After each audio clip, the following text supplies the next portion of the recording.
Josh Hardcastle with Alley Theater Education and Community Engagement. Now we're going to talk about the character of Puck from A Midsummer Night's Dream. And I'm joined today by Elspeth Brody and Colin Youngman. And they're going to discuss who Puck is. Puck is a sort of a sprite or a fairy, because back then in Shakespeare's time, people often believed that the forces of nature were personified by goblins, ghosts, mischievous fairies. Now, Puck, he falls into the fairy category, but he doesn't necessarily use his powers for that reason. He uses it to serve Oberon and to necessarily just mess around with the world. And what does he do? How does he mess around with the world? Oberon wants him to put love juice on Titania's eyelids so she falls in love with something ugly when she wakes up.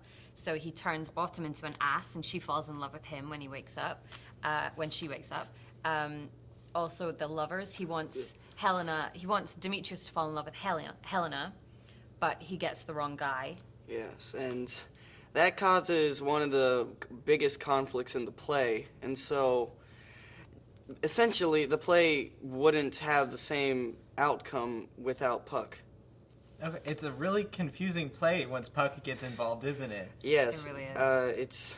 I think it would be too confusing for anyone who has not intensively studied this play for 5 weeks.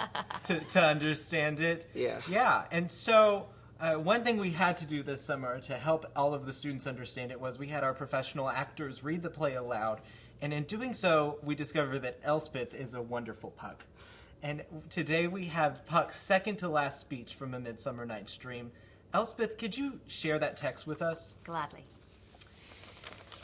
Now the hungry lion roars, and the wolf behowls the moon, whilst the heavy ploughman snores, all with weary task fordone.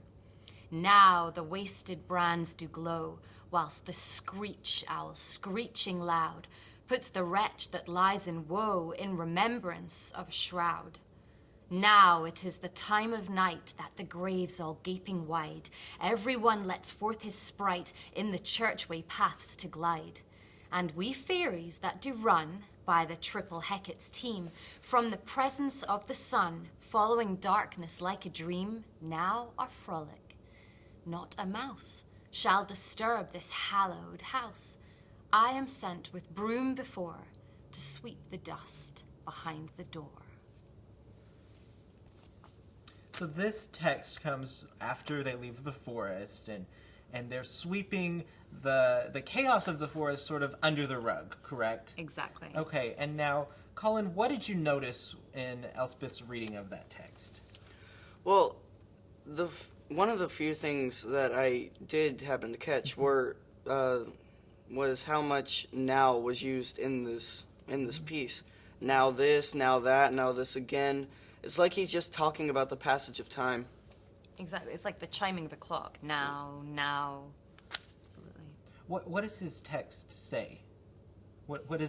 How would you translate it into modern day English, Colin? I would just say that now that Oberon and Titania are back together, they're just sweeping all of life's hardships away under the door, but that doesn't necessarily mean that they're gone. And do you think it's a happy speech? Well, it isn't necessarily happy, mainly because of the images. They aren't sweet, they aren't calming. The lion roars, the wolf behowls the moon, owls screech. It's like Shakespeare's talking about all the dark stuff that comes out of your nightmares and dreams, because whenever you wake up, you don't really lose it. You still think about it, and you still think what would happen if it came back in a later dream. Exactly. And so the events of the play aren't resolved, they're just sort of glossed over. And that's what Puck says. He says, we'll just sweep it behind the door. We'll forget all those terrible things that happened in the forest, and we'll just all live happily ever after. Wink.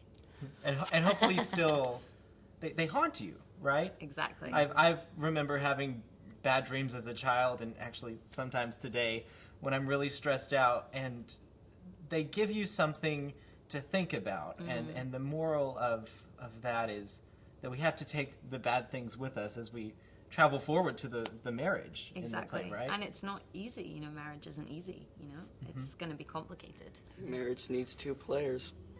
It does. Well, thank y'all so much. We hope that you learned more about the character of Puck in A Midsummer Night's Dream.